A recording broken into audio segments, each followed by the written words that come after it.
वो सूरतें जिनमें कमीशन लेना जायज़ है। बहुत से लोग लाइल्मी की वजह से अपने फ़ायदे को छोड़ देते हैं ये सोचकर कि कमीशन लेना तो किसी सूरत जायज़ ही नहीं है, लेकिन वो सूरतें रिवील की जाएंगी आज जिनमें कमीशन लेना जायज़ है।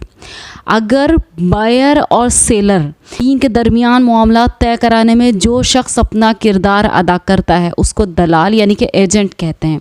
अगर दलाली से किसी का नुकसान ना हो तो ये जायज़ है।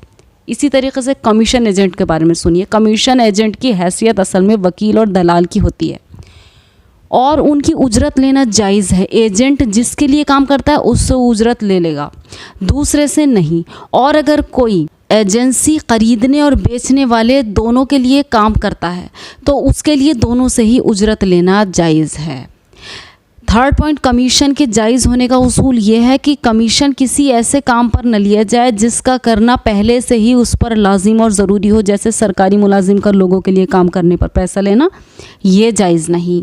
नेक्स्ट, बायर और सेलर के दरमियान मामला तय कराने में किसी तीसरे शख्स का कुछ फ़ीसद कमीशन लेना जायज़ है, लेकिन ये कमीशन मुतय्यन होना चाहिए ताकि बाद में झगड़े की नौबत ना आए।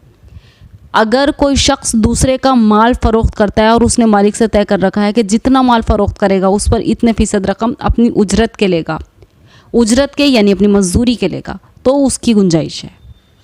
अगर डॉक्टर मरीज़ को खून वगैरह के टेस्ट, अल्ट्रासाउंड और किसी भी तरह के जांचों के लिए किसी सेंटर भेजता है तो सेंटर का मालिक कमीशन देता है। या डॉक्टर किसी को दवा लाने के लिए मेडिकल स्टोर भेजता है तो मेडिकल स्टोर वाला कमीशन देता है। या छोटे नर्सिंग होम वाला अपने मरीज़ को बड़े अस्पताल भेजता है या ट्रांसफ़र करता है तो वो कमीशन देता है। तो डॉक्टर या उसके कारिंदों के लिए ये कमीशन लेना जायज़ नहीं, चाहे वो अपनी खुशी से बग़ैर मांगे कमीशन दें या ना दें, लेकिन उसके लिए लेना जायज़ नहीं। अलबत्ता जायज़ होने की एक सूरत है, वो सुन लीजिए। अलबत्ता अगर डॉक्टर या उसका कारिंदा खुद साथ जाकर काम कराए तो फिर डॉक्टर के लिए कमीशन लेना जायज़ है। नेक्स्ट, डॉक्टरों का ज़्यादा कमीशन के लालच में घटिया लैब के रहनुमाई करना या बिला ज़रूरत टेस्ट लिखना जायज़ नहीं। अगर लैब वाले किसी को कमीशन ना दें तो उनके पास मरीज़ आते ही नहीं, ये एक मजबूरी भी समझ लीजिए कि उनके पास फिर मरीज़ ही नहीं भेजते हैं डॉक्टर या कम आते हैं, तो इस मजबूरी में लैब वालों के लिए डॉक्टरों को कमीशन देना तो जायज़ है, लेकिन डॉक्टरों के लिए ये कमीशन लेना जायज़ नहीं। अगर डॉक्टर के पास एजेंट आकर अपनी कंपनी की दवा लिखने की तरगीब दे और डॉक्टर उस दवा को मरीज़ के लिए मुफीद समझता है तो वो दवा लिखना जायज़ है, लेकिन दवा के लिखने पर कंपनी से कमीशन लेना जायज़ नहीं।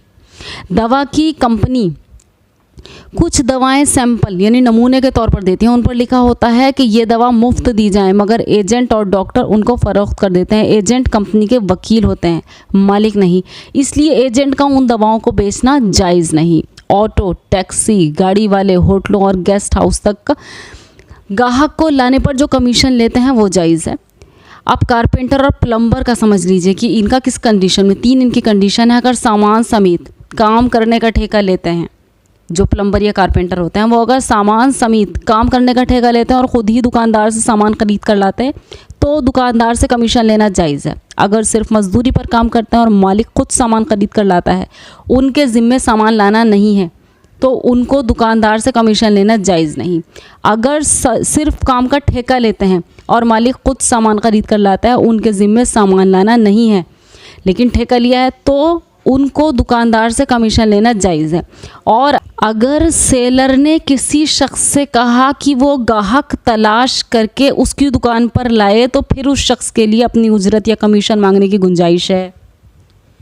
और अगर कोई शख्स बायर के साथ जाकर सामान ख़रीदवाए और फिर ये शख्स सेलर से अपनी उजरत मांगे तो ये जायज़ नहीं।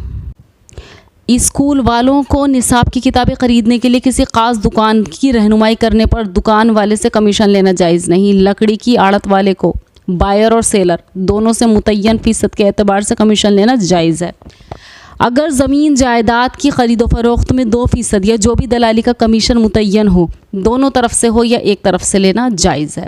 थाना, कोर्ट, तहसील, ब्लॉक वगैरह में हक़दारों को जायज़ हक़ दिलाने में दलाली करना और उस पर मुतय्यन उजरत लेना जायज़ है, और नाजायज़ काम के लिए दलाली करना और रिश्वत लेना दोनों नाजायज़ है। अगर किसी का सामान खो गया, उसने कहा जो हमारा सामान बतला दे उसको इतना इनाम मिलेगा, अगर किसी ने अपनी जगह बैठे बैठे बतला दिया तो वो इनाम का मुस्तहिक नहीं, और अगर कुछ चलकर बताया तो जो वादा किया है वो इनाम मिलेगा। अगर मालिक ने मकान, गाड़ी वगैरह दलाल के सुपुर्द किया और कहा मुझे तो 10 लाख रुपए चाहिए, तुम चाहे जितने में बेचो, मुझे कोई मतलब नहीं, तो ये मामला करना जायज़ नहीं। अलबत्ता अगर दलाल ने नफ़ा लेकर मालिक की मौजूदगी में बेचा और मालिक को मालूम है कि दलाल कितने रुपए ले रहा है और वो उस पर राज़ी है, तो फिर ये जायज़ है।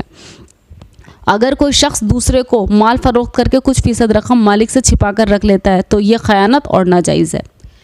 किसी को गेहूँ पीसने के लिए दिए गए और कहा कि उसी में से कुछ आटा पिसाई लेना, या खेत कटवाया और कहा कि उसमें से इतना गल्ला मजदूरी ले लेना, ये सब फासिद और नाजायज़ है।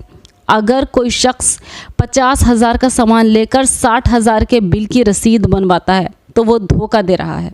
धोखा दे के दूसरे से ज़्यादा रुपया वसूल करना चाहता है तो ज़्यादा की रसीद बनाकर देना ये धोखा है और धोखे में मदद करना है। जो रसीद बना रहे हैं वो धोखे में मदद कर रहे हैं, जो बनवा रहा है वो धोखा दे रहा है, इसलिए ये नाजायज़ है और हराम है। इनमें वो कंडीशंस भी कवर की गई जिनमें कमीशन लेना जायज़ है, ताकि ये लोगों को पता चल जाए कि बहुत सा कमीशन आपकी उजरत है जो आपके लिए जायज़ है, बहुत सा कमीशन आपकी मजबूरी है जो आपके लिए जायज़ है, और बहुत सा कमीशन गलत है जो आपके लिए नाजायज़ है। तो इन सब चीज़ों का क्लियर होना बहुत ज़रूरी है, क्योंकि बहुत सी दफ़ा लोग अपना मुनाफा ये सोच कर छोड़ देते हैं जो आखिरत का डर रखते हैं कि कमीशन ना हो, कहीं ये नाजायज़ ना हो। तो it should be clear for all. जज़ाकल्लाहु खैर।